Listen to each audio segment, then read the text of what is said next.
В Дигаре обнаружены уникальные памятники у могил солдат Красной Армии 20-х годов прошлого века. Их автором является выдающийся осетинский скульптор Сусланбек Едзиев. Его стиль и узнаваемый почерк сохранились сквозь столетия. Подробнее расскажет Алина Цгоева. В руках охапка из сухих веток, а под ногами утрамбованные заросли травы. Некогда заброшенный заросшими деревьями и кустами участок старого кладбища в Дигаре десятилетиями скрывал памятники архитектуры республиканского значения. Лично я это увидела в начале февраля. По работе мы искали погребение Михаила Горданова, деятеля общественного, то есть автора нескольких изданий. И я увидела и этот церковь, и другие. До других вообще добраться нельзя было. И я была удивлена степенью сохранности. То, что в Дигаре есть уникальные старые памятники у могил солдат Красной Армии еще 20-х годов прошлого века, известно было всегда. А то, что портреты на них рисовал сам Сусланбек Едзиев, стало понятно относительно недавно. Его стиль и почерк пробиваются сквозь глубины лесных зарослей. Почти все работы Сусланбек Едзиев раскрашивал и с поразительной точностью передавал внешность человека. А портреты, как этот, живые и яркие, хотя за изображением скрыта настоящая трагедия семьи Залеевых. И мы-то можем судить по вот этой еле заметной, но читаемой фразе «от матери».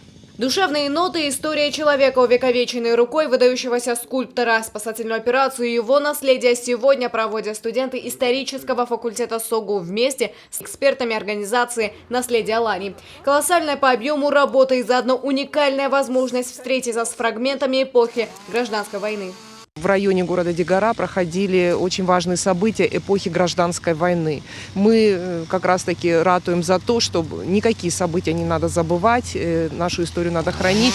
И здесь сошлось все. Вот в этом памятнике, да, к которому мы с вами подошли, то есть здесь и сохранение культурного наследия Алании, и исторического наследия. Потому что еще раз поговорить о тех событиях гражданской войны с нашими молодыми историками, с ребятами, это очень важно. Могильная плита, насколько это возможно, передает всю историю погибшего красноармейца. Его имя Михаил, отца звали Бола, носил шашку, был юный, вероятно, даже мечтательным человеком. Рельеф можно прочесть в том числе и благодаря родственникам из семьи Залеевых. Кто как, но реставрацией занимались. Делали это старательно, чтобы не навредить работе Сусланбека Едзиева.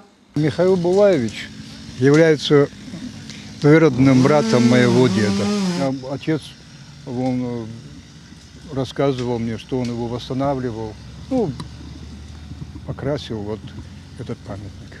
Наследие Алании богато и многогранно, и порой настолько хорошо спрятано, что найти его бывает сложно, а даже по архивным документам. Над поиском пока еще не выявленных объектов культуры работают целые команды экспертов и волонтеров. И кто знает, сколько еще в республике памятников ждут своего часа. Алина Цгоева, Давид Битиев, специально для программы «В итоге».